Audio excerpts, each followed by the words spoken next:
Assembly. 큰 영광입니다. Welcome, Mr. Kwan. 박수로 모시겠습니다.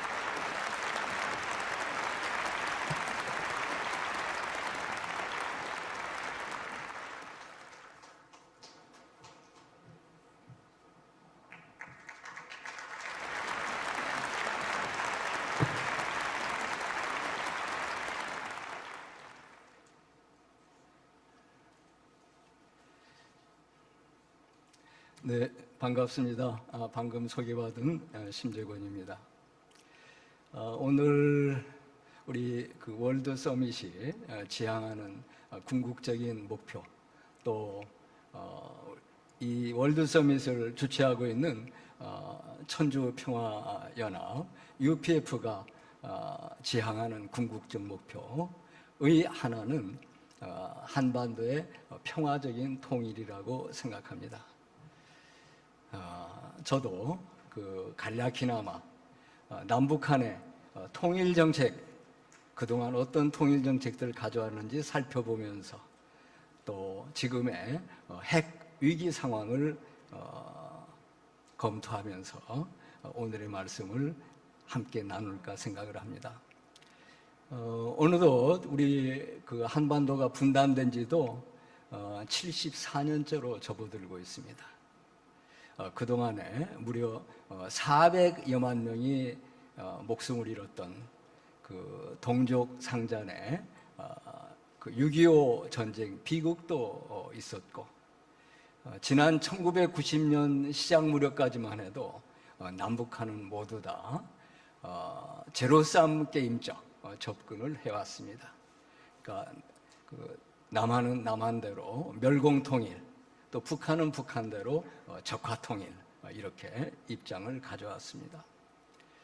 이어서 그러나 1990년이 접어들면서 남북의 입장은 서로를 향한 그런 접점으로 찾아가기 시작했습니다. 다름이 아니라 바로 1990년을 전후한 그 한반도를 둘러싼, 아니 전 세계는 아주 큰 그 변화를 겪었습니다. 우리가 잘 아는 대로 1980년대 말에는 동구권이 해체됐고, 그런가 하면 베를린 장벽이 붕괴됐고, 또 그런가 하면은 1991년에는 소련 자체가 그 붕괴되는 이런 상황이 있었습니다. 물론 그 전에 독일도 동서독 통일도 이루어졌고, 이런 그 세계사적 상황 속에서 한반도의 상황도 많이 변했습니다. 우선 그 남한으로 보자면은 1990년 10월 달에는 소련과 수교를 했고, 그런가 하면은 92년 9월에는 중국과도 수교를 했고, 또 그런가 하면 1991년에는 남북한이 각기 독립된 국가로서 유엔에 가입하는 이런 상황도 있었습니다. 이렇게 상황이 바뀌게 되면서 남북한의 통일 정책들도 바뀌기 시작했습니다. 북한은 김일성 주석이 1991년 신년사에서 소위 말하는 그 느슨한 단계의 연방제를 주장을 합니다. 조금 더 설명을 드리자면은 이 남한과 북한이 각기 별개의 국가로서 그 국방과 외교 권한을 각기 갖는 그런 그 체제를 이루어 가야 한다라는, 그러니까 제도적인 완벽한 통합은 역사에 맡기면서, 그러면서 남과 북이 각계의 국가로서 그렇게 존속해가는 소위 그 느슨한 체제 연방을 주장했고, 이어서 김일성 사후 김정일 위원장은 1995년에 거기서 한 걸음 더 나가서 외교 국방부뿐만이 아니라 입법권과 사법권도 나뉘는, 남과 북이 각기 갖는 소위 낮은 단계 연방제를 주장했고, 오늘날까지 바로 이것이 북한의 통일 정책이 되어오고 있습니다. 한편 그 남한은 1994년에 당시 14대 김영삼 대통령이 소위 그 민족 공동체 통일 방안이라는 걸 제시합니다. 그 민족 공동체 통일 방안은 남과 북이 상호 화해 협력 그 단계를 갖고 신뢰가 구축되면서 연합 관계를 갖고 그것이 그 확립된 후에 이제 그 통일을 이룩한다라는 그런 그 제안이었죠. 그리고 바로 그것이 오늘 이 순간까지도 대한민국의 공식 통일 방안이 되고 있습니다.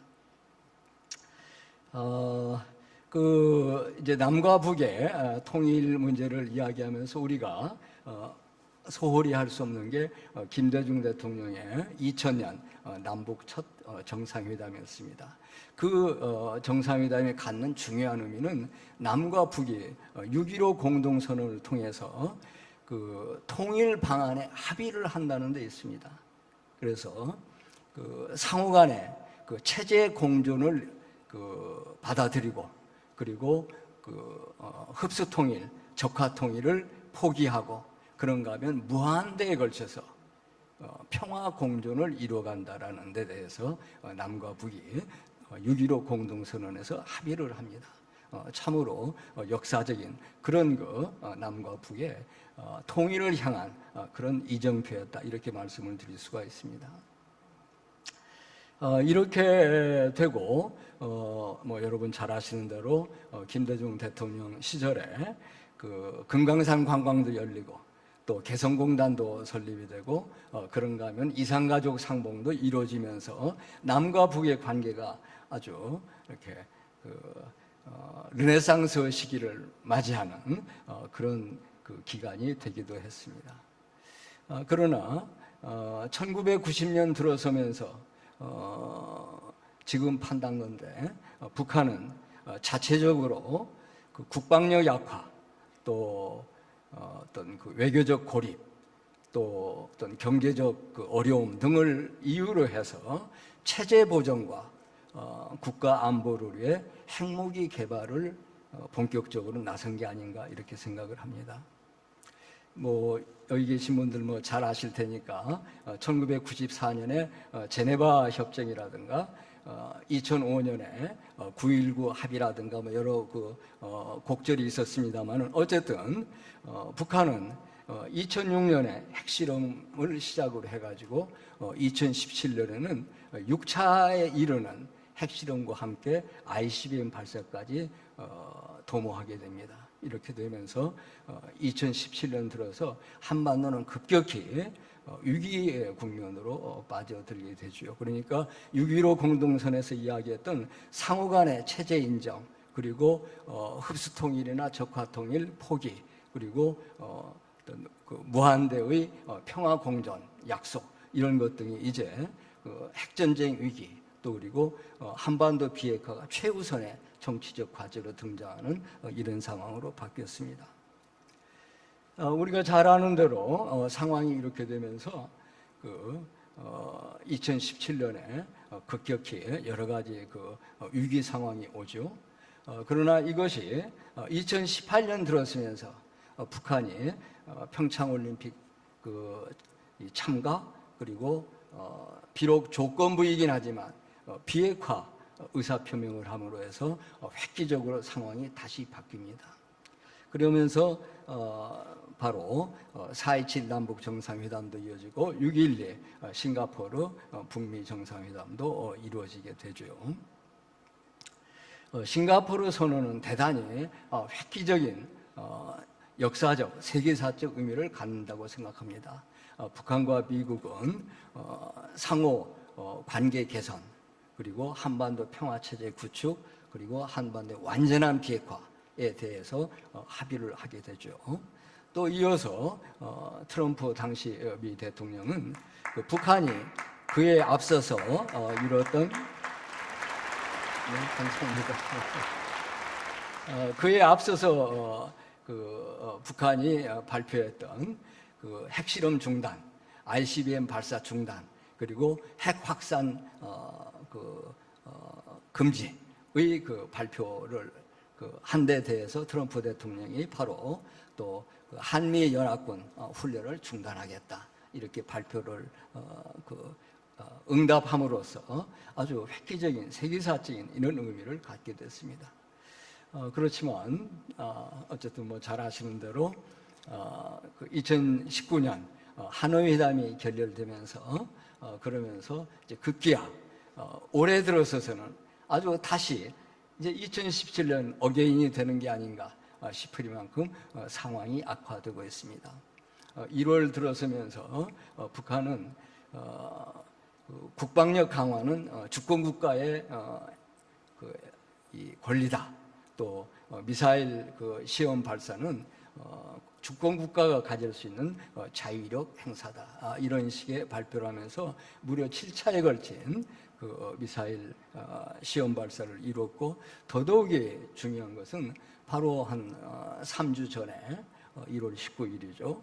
북측에서는 이제 2018년 4월에 했던 핵 모라토리움, 그러니까 핵실험 금지, ICBM 발사 금지, 또 핵 확산 금지를 포기하는 걸 검토하겠다라고 발표를 했고, 이어서 1월 30일 IRBM, 중거리 탄도탄이죠, 발사를 함으로 해서 급격히 다시 지금의 우리 한반도 상황은 2017년에 위기로 빠져들어가는 게 아닌가, 이런 우려를 낳고 있습니다. 저는 이 상황에서 이렇게 만약에 지금과 같은 미국 측의 입장, 그러니까 우리는 외교와 대화로서 북한을 논의할 준비가 돼 있다. 북한이 조건 없는 대화에 나서기를 바란다. 라고 이야기를 하고, 만약에 북한이 유엔 결의를 위배한다면은 상응하는 제재 조치를 취해 나가겠다라는 입장을 취하고, 그리고 만약에 북한은 이제 자신들의 시간표에 따라서 많은 분들이 예상을 합니다마는 바로 며칠 후 2월 16일 날 김정일 출생 80주년을 기념해서 대대적인 핵무기 과시가 열병식을 통해서 있지 않겠나, 이런 우려를 하고, 그런가 하면은 4월 15일 날은 김일성 출생 110주년을 기념하는 그런 ICBM 발사 시도가 있지 않겠나, 이렇게 우려를 하고 있습니다. 저는 이런 상황의 진행은 다시 한번 우리 한반도를 큰 위기와 경랑의 시기로 몰아넣지 않을까 우려를 하고 있습니다. 그러면서 저는 이렇게 미국 측의 제 의견을 이야기하고 싶습니다. 우선 지난 1년간 바이든 행정부 출범 이후에 미국이 너무 안이하게 한반도 사태, 북한 핵무기 사태를 대해왔다, 이렇게 이야기하고자 합니다. 그러니까 마치 북한의 모라토리움이 당연한 것처럼 이렇게 받아들이고, 구체적 제한 없이 조건 없는 대화에만 나서라라고 한 것이, 그것이 어떤 상황 개선을 가져오지 못하지 않았느냐. 첫째, 이렇게 이야기를 하고, 두 번째, 대한민국 문재인 정부는 여러 측면에서 싱가포르 선언이 후속 조치를 바이든 행정부가 이어가도록 지난 한 해 노력을 해왔다고 알고 있습니다. 그러나 역시 이러한 대한민국 정부의 요청에 대해서 바이든 행정부는 여전히 조건 없는 대화, 외교와 대화의 원칙만을 이야기하면서 소홀히 하지 않았느냐, 이런 생각을 갖습니다. 저는 아직도 시기가 늦지는 않았다고 생각합니다. 북한도 모라토리움에 따른 그런 모라토리움 포기에 따른 여러 가지 있을 수 있는 위기 상황들에 대해서 잘 인식하리라고 보고, 따라서 지금도 대한민국 정부, 미국 정부, 북한 정부가 함께 노력한다면 이 위기를 잘 극복해낼 수 있다, 이렇게 보면서 좀 더 구체적으로 저는 그 싱가포르 선언에서 합의했던 그런 이 한미 연합훈련의 중단을 공식화하면서, 물론 저는 그 스냅백의 조건을 달아야 된다고 생각합니다. 북한이 상응하는 비핵화 조치에 나선다는 것을 전제로 해서 그런 그 구체적 제안을 미국이 해야 되지 않느냐, 이렇게 보고, 그 과정에 있어서 대한민국 문재인 정부가 불과 임기를 2달 내지 석 달 정도밖에 남기고 있지 않지만, 그래도 지금까지의 남북관계의 축적, 또 그 남북미 관계의 그 유행 상황을 볼 때 문재인 정부가 역할을 할 수 있도록 미국 정부가 적절한 그 업무 논의를 해야 되지 않겠는가, 이렇게 생각을 합니다. 저의 의견을 이렇게 Thank you. 말씀드리도록 Thank you, 하겠습니다. Mr. Kwan. Thank you. 네, 감사합니다, At this 위원장님. time, we want to thank Chairman Kwan.